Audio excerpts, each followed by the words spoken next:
Sveiki! Avos kabelinė televizija kviečia pasižiūrėti rugsėjo 30 dienos trečiadienio žinias. Pasirašyta sutartis tarp darbo biržos ir Ruklos pabėgėlių priėmimo centro. Meilus katinas ieško naujų namų. Prasideda šiuolaikinis meno forumas Homo Ludens. Pro 9 aukšto langą iššoko 65 metų moteris. Šiandien tarp Kauno teritorinės darbo biržos ir Ruklos pabėgėlių priėmimo centro pasirašyta bendradarbiavimo sutartis, kuri leis užtikrinti pabėgėlių užsieniečių integravimą į darbo rinką. Į Lietuvą atvykstančių pabėgėlių klausimas šiuo metu itin aktualus. Apie tai diskutuojama tiek valdžios institucijose, tiek tarp gyventojų. Antradienį vyriausybės rūmose įvyko pirmasis komisijos, koordinuojančios užsieniečių, kuriems reikia prieglobsčio perkelimo į Lietuvos Respublikos teritoriją ir užsieniečių integracijos įgyvendinimo klausimus posėdis.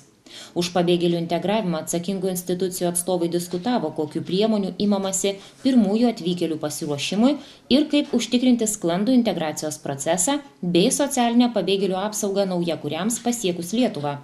Kalbant apie atvykėlių švietimą ir įtraukimą į darbo rinką bei visuomenės gyvenimą, posėdėje konstatuota, jog reikės įvairių sričių specialistų, kurie atvykėliams padėtų lengviau integruotis.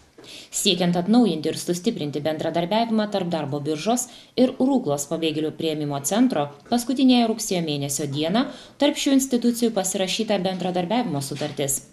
Pagrindinis Kauno teritorinės darbo biržos tikslas – sustiprinti darbą su pabėgėlių priėmimo centru, pristatyti atvykėliams darbo biržos paslaugas bei visas įmanomas priemonės. Lietuva įsipareigojo priimti virš 1000 asmenų, kurie kreipsis dėl pabėgėlio statuso. Pabėgėlio statuso suteikimas arba prieglobsčio procedūra, jinai neapsiriboja vien asmens apsaugos suteikimu. Pabėgėlio statusas arba jo suteikimas apima daug platesnę savoką, o konkrečiai tai yra integravimą į visuomenį, integravimą į darbo rinką ir būtent dėl to šiandien mes su pabėgėlių priėmimo centru atnaujinam ir sustiprinam tą bendradarbiavimą ir konkrečiai tai yra integracija į darbo rinką. Turėčiau pasakyti, kad darbas su pabėgėlių priėmimo centru ar tais asmenims, kuriems buvo suteiktas pabėgėlio statusas ar laikinas prieglobstis, jisai vyksta. Ir tą iliustruoja pavyzdžiai. Mes turim virš 22 asmenų, kurie šiai dienai sėkmingai integravosi į darbo rinką ir integravosi į darbo rinką Jonavos skyriuje. Ir kaip aš sakau, Jonavos skyrius yra tas skyrius, kuris stovi pirmas, būtent darbe su užsieniečiais, kurie kreipiasi dėl pabėgėlio statuso ir kuriems buvo suteiktas pabėgėlio statusas. Tai reiškia, šiandien pagrindinis mūsų tikslas – atnaujinti tą susitarimą, sustiprinti darbą su pabėgėlio priėmimo centru. Tas darbas įsivaizduojamas kaip stiprinimas darbo biržos teikiamų paslaugų pristatymo, tai konkrečiai konsultavimas, profesinis orientavimas ir tarpininkavimas integracijai į darbo rinką. Planuojama, jog pirmasis integracijos etapas Ruklos pabėgėlių priėmimo centre truks iki 3 mėnesių. Vėliau asmenys persikels į naujuosius namus šalies savivaldybėse. Pasak Ruklos pabėgėlių priėmimo centro direktoriaus Roberto Mikulėno, pirmiausias sunkus darbas, kuris laukia, atskirti tikruosius pabėgėlius nuo ekonominių emigrantų. O prieglobsčio prašančių asmenų integracija ir prasideda nuo įsiliejimo į darbo rinką. Malonu, aišku, kad darbo birža pareiškė tokią gražią iniciatyvą, kad mes pasirašysim šiai dienai tokią bendradarbiavimo sutartį su darbo birža teritorinė, Jonavos skyriumi, kad jie mums padėtų tuos mūsų pabėgėlius ar gavusius prieglobstį žmonės padėtų integruoti į mūsų visuomenę. Tai pirmiausia, integracija, aišku, prasidės ne tik nuo mūsų pabėgėlių centro gyvendinimo, bet ir, aišku, antras etapas bus kaip jų tolesnė, sakykime, praplėsti ir žmonišką akiratį, o pirmiausia, tai gal vienas iš tų faktorių tai yra įsidarbinimas. Sutarties pasirašymo posėdėje susirinkusiems pristatytos galimybės užsieniečių užimtumo didinimui. Pasak pranešėjos, kiekviena integracija į darbo rinką priklauso nuo regiono. Makroekonominiai rodikliai rodo, kad situacija visoje Lietuvoje stabili ir gerėjanti. Paskutiniais duomenimis nedarbo lygis Jonavos rajone sumažėjo iki 9,5 procentinių punktų. Atvykstantiems užsieniečiams į Jonavą bus galima pasiūlyti įsidarbinti siuvėjomis, tolimųjų reisų vairuotojais, plytelių klojėjais, apdailininkais, virėjais, pardavėjais, medienos apdirbimo mašinų operatoriais. Bus siūloma pasinaudoti darbo įgūdžių įgyjimo priemonėmis, kuriantiems savo verslą bus galima naudotis parama pradedantiesiems verslininkams. Vietos verslininkai galės pasinaudoti darbo biržos finansavimo galimybėmis, kompensuojant pusę darbo užmokesčio įdarbinus užsienietį. Šiuo metu mes be abejo aptarnaujame bedarbius arba ieškančius darbo asmenis ir neskirstome, ar tai pabėgėlis, ar tai Lietuvos pilietis. Jie aptarnaujami vienodų principų. Teikiama konsultavimo paslauga, tarpininkavimo įdarbinant ir tikrai kalbant su darbdaviais, kurie registruoja laisvas darbo vietas, mielai priima kvalifikuotus iš kitos pusės ir kurie neturi kvalifikacijos, bet turi noro dirbti asmenys į savo kolektyvus ir moka be abejo atlyginimą tokį, kokį moka ir Lietuvos piliečiam. Taip kad, manau, iš tikro tas rautas, jeigu jis ir bus padidėjęs, tai mes bandysime ir toliau juos konsultuoti ir tarpininkauti įdarbinant. Iš kitos pusės, kad pagreitinti tų asmenų integravimą, planuojame juos aptarnauti nuvykstant į pabėgėlių centrą. Tai tikriausiai suderinsime tuos klausimus su pabėgėlių centro tam tikromis dienomis ar paskirtų laikų, kad būtų be abejo jiems patogiau, nes iš kitos pusės yra ir vertėjai pas pabėgėlių centre, kurie galės lengviau padėti, kalbantis su bedarbiais, aiškinantis jų poreikius ir reikmes. Tai va, tikimės konstruktyvaus bendradarbiavimo. Užsiregistravusiems darbo biržoje pirmus 3 mėnesius mokama visa nedarbo išmoka, likusi nustatyta nedarbo išmokos mokėjimo laikotarpį, mokama pastovi nedarbo draudimo išmokos dalis ir pusė kintamos nedarbo išmokos dalies. Kiekvienu iš nurodytų laikotarpių nuo šių metų mokama nedarbo draudimo išmoka negali būti didesnė kaip 302 eurai. Užsieniečiams tokios sąlygos nebus taikomos, tačiau jie nebus ir diskriminuojami. Iš tikrųjų, esminis dalykas yra, kad kalbant apie pačią darbo biržos misiją, tai iš tikrųjų visi yra klientai. Tik tai skiriasi jų motyvacija, skiriasi jų kvalifikacija, požiūris į darbą. Bet esminis dalykas, kad visus asmenis, ar tai būtų prieglobsčio prašytojas, ar tai būtų bedarbis, visus siekiam integruoti darbo rinką. Ir ieškom priemonių kartu su tuo žmogum, kad mums tas tikslas pavyktų, kad tas tikslą pavyktų pasiekti. Ir taikyti kažkokias priemonės ar uždėti tą klišę, kad jisai yra toks, turbūt tai yra mažiausiai neteisinga ir turbūt netikslinga. Bet mūsų bedarbiams pašalpas bedarbė juk nuėmė per kažkurį tai laikotarpį.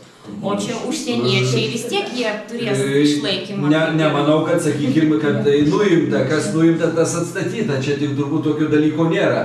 Ir esminis dalykas, mes nesiorientuojame į pašalpų mokėjimą. Mes kalbam apie darbo rinką, grįžimą į darbo rinką ir oraus atlyginimo gavimą. Tai va čia turbūt pagrindinis tikslas. Jeigu mes orientuosimės į pašalpas, turbūt apie darbo biržos funkcijas ar misiją turbūt netikslinga kalbėti. Nes iš tikrųjų mūsų tikslas yra integruoti darbo rinką. Ar tai būtų asmuo iš trečiųjų šalių, kuris atvyko į mūsų šalį ir siekia integracijos, ar tai būtų mūsų pilietis arba gyventojas, mūsų šalies gyventojas. Tai tikrai, aš manau, kad esminis dalykas yra tų priemonių pritaikymas, adaptavimas tai tiksliniai grupiai ir pagrindinio tikslo įsidarbinimo pasiekimas. Yra tikimybė, kad užsieniečių tarpe atsiras aukštos kvalifikacijos specialistai, tačiau jiems bus sunku įsidarbinti, juos varžys kalbos barjeras. Teigiama, kad bus siūlomos vertėjo paslaugos, kurios būtų apmokamos iš pabėgėlių integravimui skirtų ES lėšų. Galiu pasakyti vėlgi, aš kartais labai mėgstu kalbėti pavyzdžiais. Aišku, Lietuva galbūt neturi tokio srauto, kaip aš sakau, švedai, pavyzdžiui, kvalifikuotiems užsieniečiams, kurie siekia pabėgėlių statuso, tarkim, kaip gydytojas. Netgi šalia to gydytojo, jeigu jisai turi kvalifikaciją, kuri yra pripažinta toje šalyje, samdo vertėją. Ir tai yra normalus procesas ir nekyla klausimų.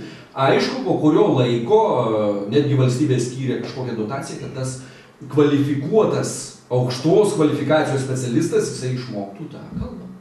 Čia aš manau, kad tikrai sudarysim visas sąlygas, tuo labiau, kad aukštos kvalifikacijos specialistų Lietuvoje tikrai jie niekada neprapuolė ir tikrai jie bus tinkamai įtraukti į darbo rinką.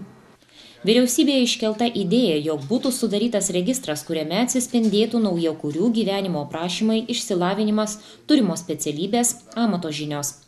Taip pat manoma, jog būtina imtis priemonių siekiant palengvinti kvalifikacijų pripažinimo procedūras. Aišku, jie privalo ir mes turim pavyzdžių silaikyti Lietuvos konstitucijos pagrindus ir Lietuvos valstybinį egzaminą, ką pilnai jie kai kurie pabėgėliai išlaiko ir gali nepretenduoti gauti po 5 metų pragyvenę Lietuvos pilietybę, kai tenka jau visas jau piliečio pareigos, negi balsuoti gali tada. Taigi, šiai dienai kalbos barjeras tikrai ir aš žvelgiu dar vieną problemą, kadangi, sakykim, Sirijoje vyksta karas, kai kurie žmonės yra net tiesiog pabėgę, be dokumentų, be nieko. Jie neturės kažką įrodymų, kažkaip, kad jie turi kvalifikacijas, kažkokius diplomus, kažkokius. Jie kaip šiandienos stovi, išvažiavo ir atsidūrė pas mus. Taigi, su jais gal problema bus, kaip įrodyti tą mokymo baigimo cenzą, kai tuos pagrindus. O manau, kad tie žmonės, kurie sugebės dirbti, aišku, ir darbdaviui kažkokiam, šiai dienai turim vieną ukrainietį, kuris tikrai turi mokslus baigęs, kažkokiu liftų tarnybą, bet jam yra pirmas barjeras kalba ir jis negali, sakykime, įsidarbinti pagal savo specialybę, bet aš manau, jeigu jis pilnai mokysis, laikys tos visas kvalifikacijas, pagrįs sertifikatus viso, tikrai gal kvalifikaciją galės dirbti pagal savo specialybę. Manoma, jog pirmieji pabėgėliai iš karo apimtų šalių Lietuvą pasieks jau lapkričio mėnesį. Šiandien savo gyvybę nutraukė 65 metų moteris, nusprendusi iššokti pro 9 aukšto langą. Šiandien apie 16 valandą iš 9 aukšto iššoko 50 metų gimimo moteris. Kaip pasakojo žuvusiosios sutuoktinis, senolė šią naktį nemiegojo, vis vaikštinėjo po butą, artinosi prie langų. Žuvusiosios vyras stengėsi taipogi nesudėti bluosto ir saugojo žmoną. Tačiau paryčiais nervinis priepuolis aprimo. Sutuoktinis nurimęs užsnūdo dienos metu ir tą nelemtą akimirką nesužiūrėjo žmonos, kuri ir iššoko pro 9 aukšto langą. Į įvykio vietą atvyko policijos pareigūnai, surašė protokolą, vyks aplinkybių tyrimas. Žuvusieji išsivežė ritualinių paslaugų įmonė. Katinas Pūkis dar purvinas ir čiaudintis, nenusakomai meilus ir greitai tapsintis gražuolių ieško namų. Pūkis kažkada turėjo namus, gal ir visai neseniai. Kaip ir kodėl atsidūrė lauke nežinia. Tos rudenėjančios dienos ir naktis bandymai išgyventi lauke suvėlė ilgus Pūkelio kailio plaukelius, o ir peršalimas užpuolė. Pavargęs ir sušalęs katinėlis pagaliau prisiprašė pagalbos ir šiuo metu glaudžiasi veterinarijos gydyklos Kabarga narvelyje. Kol kas savo katiniškų grožių Pūkis negali pasipuikuoti, juk ne vienas ligos patale neatrodome kaip iš žurnalo viršelio. Tačiau mažas šiaudulys netrukdo Pūkiui rodyti savo meilumo bei švelnumo kiekvienam, kas tik stapteli prie jo narvelio. Nieko dienelė kita ir katinėlis bus sveikutėlis, gražutėlis bei pasiruošęs dairytis naujų namų. O kol šis katinas sveiksta, labai reikia pagalbos apmokant veterinarių paslaugas. Telefonas pasiteirauti 8602 635 34 arba elektroninis paštas dzi@jonava.net. Jonavos kultūros centras jau pasirengęs organizuoti ir kviesti svečius į šiuolaikinio meno forumą Homo Ludens. Labadiena! Šiandien kultūros rubrikoje norime Jums pristatyti tarptautinį šiuolaikinio meno forumą Homo Ludens 2015.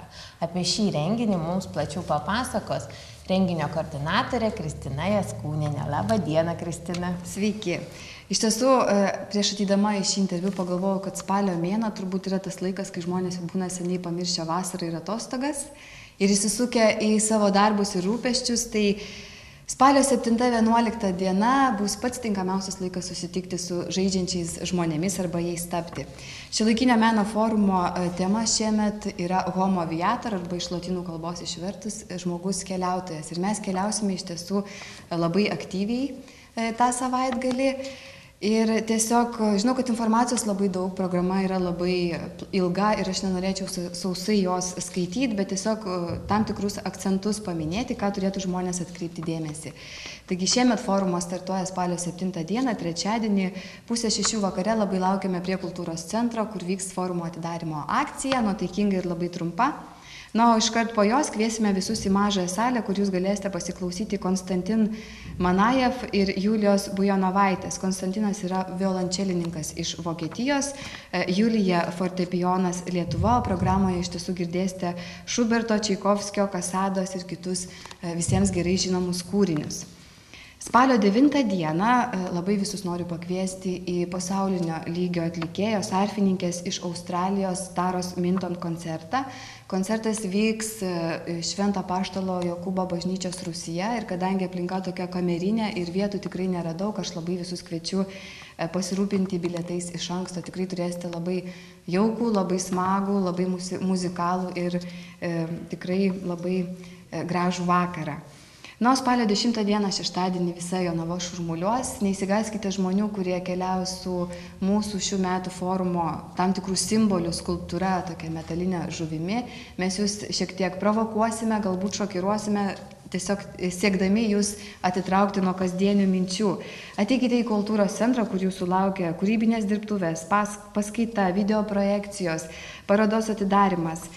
Taip pat 16 val. Koncertuos improvizacinio džiazo grupė Sheep Got Waxed. Sakoma, kad kai klausai šios grupės, gali išgirsti vaškuojamos avelės skleidžiamą garsą. Kaip tai atrodys, tai žmonės išgirs atvykę į kultūros centrą. Nuo tave, Lina, ir taip pat visus kitus kviečiu į tokią forumo naujovę. 6:30 vakare šeštadienį visus kviesime įsigyti meno kūrinių. Iš tiesų originalių jonaviečių ir ne tik jonaviečių paveikslų, keramikos darbų, nes vyks pirmasis meno aukcionas. Jeigu dabar nesuklysiu, nepamiršiu pavadinimo, tai euras iš kišenės, menas į namus. Taip, toks pavadinimas tikrai. Taip, tai iš tiesų atsineškit pilnas kišenės eurų. O išeisite nešini gabalų menininko sielos, kurio galėsite džiaugtis iki pat gyvenimo pabaigos ir perduoti iš kartos į kartą. O galbūt reikia kažkam originalios dovanos, tai manau aukciono metu. Už eurą tikrai labai puikiai dovana. Už eurą ar kelis, tai taip, žiūrėsime, kaip pasiseks. Teisingai gali būti kaina ir didesnė. Taip. Na, o 20 val. Antikvariniai Kašpirovskio dantis, turbūt visi jos gerai žino, teatralizuoti, puikus, originalus, neleidžiantys sėdėti vietoje. Tai šeštadienį tikrai užbaigsime labai smagiai. O sekmadienį 11 val. Kviečiame į Pojūčių teatrą. Iš tiesų irgi skelbėme informaciją, kad prašome visų registruotis iš anksto, nes jūs tapsite performanso dalyviais. Performansas vadinasi Prieš išvystant šviesą. Jums bus užrišamos akis, pajusite kvapus, lytėjimus ir visokius kitokius įdomius dalykus. Bet kadangi yra irgi ribotas kiekvienam performanso laikui žmonių skaičius, labai kviečiame registruotis iš anksto. Galbūt reportažo pabaigoje nurodysime mano kontaktus ir kokiais kontaktais tą reikėtų padaryti. 14:30 forumą uždarysime. Mūsų žuvis, forumo simbolis, forumo šių metų skulptūra atkeliaus nuo Neries upės į Homo Ludens meno parką. Tai 14:30 ateikite prie Neries upės ir būkime kartu. Nuo 15 val. Trenksim labai stipriai su tikrai didžiuliu džiazo projektu. Jums koncertuos Vilniaus džiazo orkestras su Neda didžiojoje salėje. Taip pat kviečiame įsigyti bilietus ir iš tiesų ateiti į šitą įspūdingą, tikrų profesionalų muzikalų koncertą. Na, ką dar, Lina, žinau, kad mėgsti fotografuoti. Tai tave ir visus, kurie mėgsta fotografuoti, šiemet taip pat tokią naujovę sugalvojame, kviečiame fotografuoti ir akimirkas forumo įamžinti nuotraukose, fotografijose, jų skaitmeninius formatus siūsti elektroniniu paštu, kurį taip pat turbūt nurodysime pabaigoje. Ir spalio 11 dieną, paskutinę forumo dieną, 11 val. Mes vienam laimingajam, pačiam geriausiam, aktyviausiam fotografui padovanosime įsteigtą specialų prizą. Tai bus greičiausiai irgi menininko sukurtas kūrinys. Tai kol kas labai trumpai tiek. Aš dar norėčiau pasiteirauti, ta mistinė žuvis, ar ne? Tai ar galite pasakyti, iš kur jinai pas mus atkeliavo, kaip mes ją gavome, ar čia dovana, ar čia kas, gal apie šitą galite plačiau papasakoti? Taip, žuvį iš tiesų sukūrė Jonavietis, kuris šiaip tai kaip ir nėra skulptorius, bet savo norų pasiūlė mums ją ir mes galvom, kaip čia ta tema meno žmogaus keliaujančio ir žuvies iš tiesų gavosi taip, kad visai susijusi, nes žuvis įvairiose mitologijose, religijose ir apskritai tai yra laisvės simbolis, nes žuvis gali plaukti kur tik tais nori. Žuvis gali išpildyti auksinę žuvelę iš pasakų visus norus. O kadangi dar gyvename prie Neries, tai man atrodo, su ta žuvimi mes iš tiesų supažindinsime visą Jonavą ir forumo uždarymo metu susipažinsime ir su žuvies skulptūros autoriumi. Puiku, tai iš tikrųjų paliekame šiek tiek mįslių, kad žmonės tikrai norėtų ateiti į Homo Rudens renginį. Taigi, spalio 7-8 dieną. 7, 8, 9, 10, 11. Taip, visomis dienomis nuo 7 iki 11 dienos. Ir dabar tie kontaktai, kuriais reikėtų registruotis. Taip, galite drąsiai skambinti telefonu 8671 243 28 arba rašyti laiškus ir siųsti nuotraukas internetu zaidzentys.zmones@gmail.com. Taip. Lauksime jūsų. Taigi, dar kartelį pasikartosiu, kad daugiau informacijos galite rasti internete. Tai būtų internetinė svetainė www.jkc.lt ir taip pat prieš renginio metu bus dalinami bukletukai su tikrai išsame informacija, kur galėsite pamatyti, rasti ir išvysti žaidžiančius žmonės. Taip. Ačiū, visą gerą. Dabar sinoptikų pranešimai apie rytojaus orus. Orų prognozę remia Lateko lizingas. Lateko lizingas ir Credit Co pristato naujieną. Herkus išankstinio mokėjimo Mastercard kortelė. Suteikiamas kreditas iki 10 000 eurų. Lankstus grąžinimo grafikas. Palūkanos tik nuo panaudotos sumos. Kortelė išduodama nemokamai. Daugiau informacijos Lateko LT arba Credit Co LT. Prieš priimant sprendimą būtina įvertinti savo finansinės galimybės. Ketvirtadienį aukšto slėgio juosta nutįs per Lietuvą. Lietaus nenumatoma. Debesų tikimasi nedaug. Vėjas taip pat bus silpnas. Nakties šalnos ore prognozuojamos vietomis. Dirvos paviršiuje jau daugelėje šalies rajonų. Dienomis temperatūra svyruos tarp 9–14 laipsnių šilumos.